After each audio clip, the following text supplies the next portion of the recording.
Flappy Bird on HBO. Flappy Bird, yeah. Great choice. Outlast movie. I could just see the drama between, like, am I going to make it over this obstacle? Oh god, this movie! A wild game appears. I thought you were going to say it. You said it last week, and I thought that was funny. A wild game appears. There you go. Let's check it out, guys. Oh, well, excuse me. Oh, there we go.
Cool. Very The somber. Swapper. Very somber. Yeah, and it's a somber looking game. Guys, this comes out pretty soon, actually. It comes out on August 5th. It's called The Swapper. Have you guys heard of this game?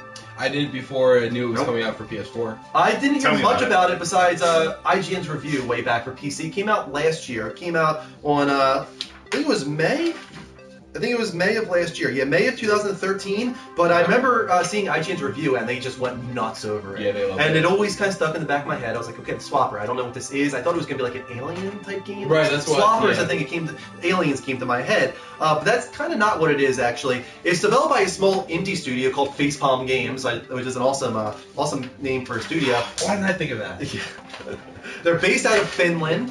And as I said, the first game released on PC in May of 2013 to excellent critical reception. Let's read some of these snippets from reviews. Destructoid said, I came away from the Swapper with nothing but amazement from the first time you see the literally handcrafted visuals until the final moment in the game, which is sure to give you pause for thought. You will be in complete awe. Brilliant puzzles with even more brilliant solutions complement the philosophical plotline, leaving an unforgettable experience unlike any other. IGN, as I said earlier, reviewed it to 9.3, saying, the Swapper tempted me with ingenious puzzles, transported me to a fully realized science fiction world, and made me ask questions about mortality and morality that few video games have ever dared to explore. Very few puzzle games have ever managed to marry impeccable challenges with a mature storytelling quite like this. There's no fluff or extraneous content here, only a prime example of how to create a tight, unforgettable gaming experience. And finally, Game Informer said, it didn't take me long to fall in love with the Swapper. It continuously surprised and impressed me from its intriguing first moments to its fantastic ending. Now, I'm going to touch on that a little bit later. A lot of them kind of talked about the themes of the game, like mortality and morality. That's very important to the game, but there is no dialogue. It's completely silent except for the music, but it tells a story in a very cool way. Let's start on gameplay a little bit. It's just, as you guys can see in the dark game. The game is essentially a side-scrolling puzzle platformer with Metroidvania vibes, where the player has to backtrack through the level, kind of like those games, in order to reach new areas that they weren't able to reach before. As you're traveling through a damaged space station trying to escape, you'll be collecting orbs within the game, which can then allow you to open doors that you weren't able to open before.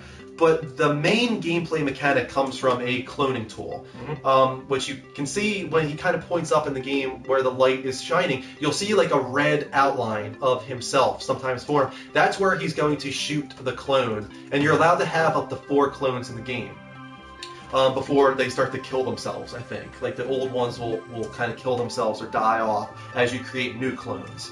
Now this is what kind of causes the puzzles to take effect. You kind of tried to relate it to Portal earlier. I actually want to add, it also reminds me of the one section of Braid. Of Braid? Okay, I haven't played Braid. I hear really good things. Why have you not played Braid? I have it on the PS3. I just haven't played it. You haven't? He hasn't even played it. Yeah. God, I want to I got it smack for free. you. I got it for free. I just haven't played it yet.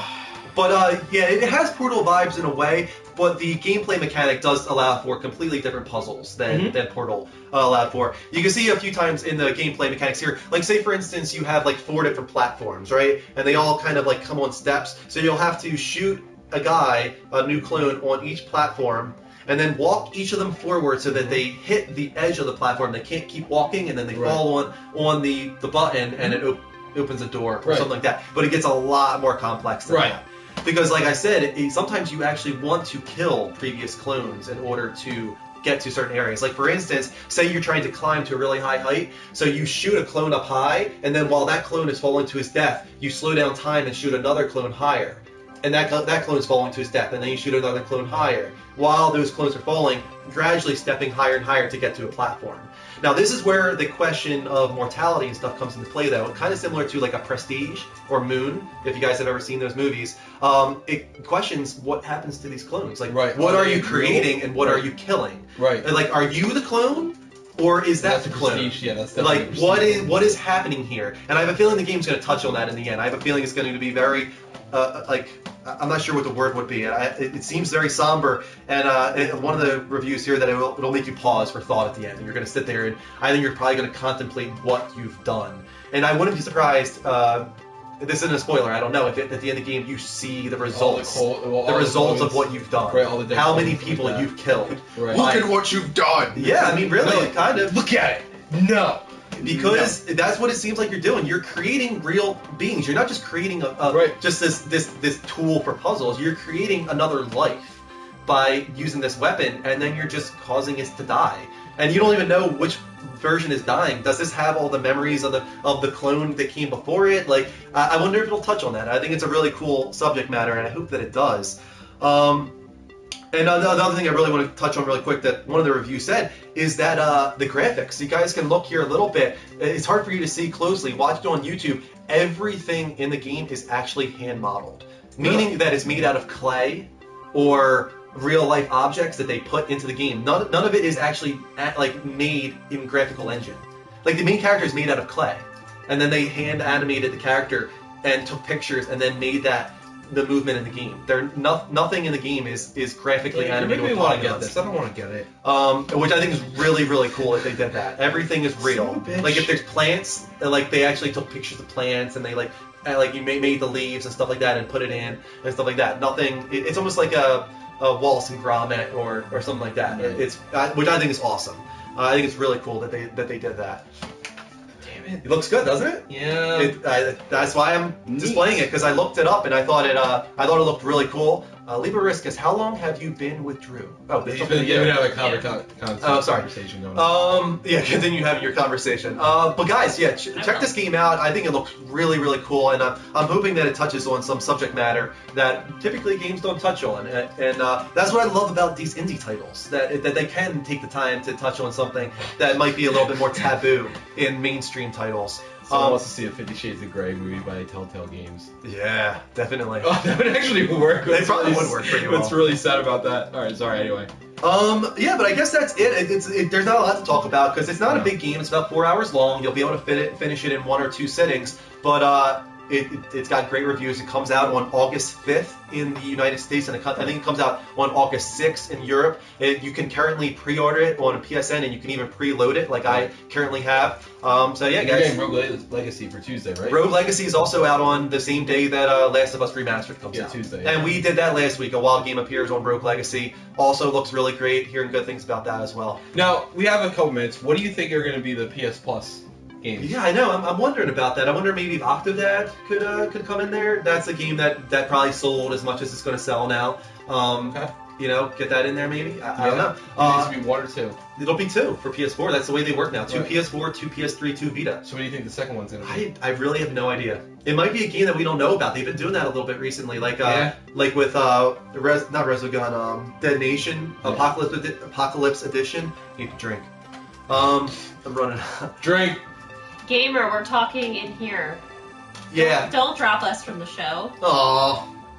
Sorry, man. He said he should drop me and Mark since we don't do anything. Yeah, they're very important, guys. They do a lot. Trust us. They do plenty. This has been a very view. God. This has been a comment-heavy show, hasn't it? 3,268 comments. Jeez, that's a lot of comments. We don't usually get that high.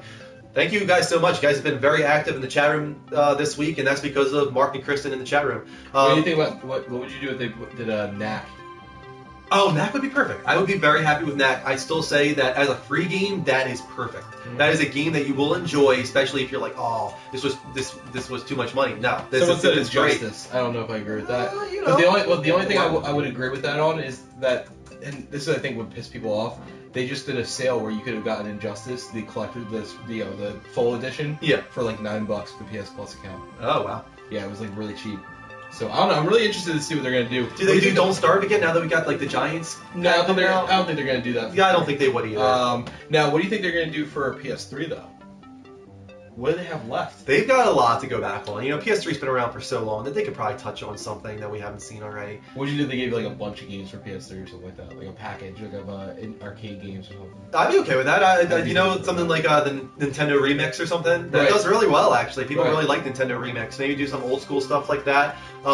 Pac-Man Championship Edition, if they haven't already done that. You know, they've done so much on PS3 already. They've had, 4 or 5 years of PlayStation Plus on PS3, so they've given us so many games away already. You know what I think would actually be really... Killzone is what somebody's asking for. I think Killzone's still doing pretty well, actually, and they have new DLC coming out. Right. I think they'll probably wait. It's not doing terribly, it's just not doing... And DLC might drive sales, so they probably will want to wait on that now, one. Now, what would you say... This is actually a conversation I had with somebody else. What would you say if for the PS3, all of a sudden they start doing, you can download one game from the entire account, the entire PSN network on PS3? Instead of choosing the game for you, they let you choose. Like, it has to be under a certain price. Yeah, that's the thing. It would have to be under a certain price. And it would have to be probably after a certain release date. Like, these developers are not going to allow that. Well, okay, what if they gave you a list? Like, my thing is, like, the thing I actually had the idea for is what if they let you just choose one PS Classic, whether it's PS3 or PS1.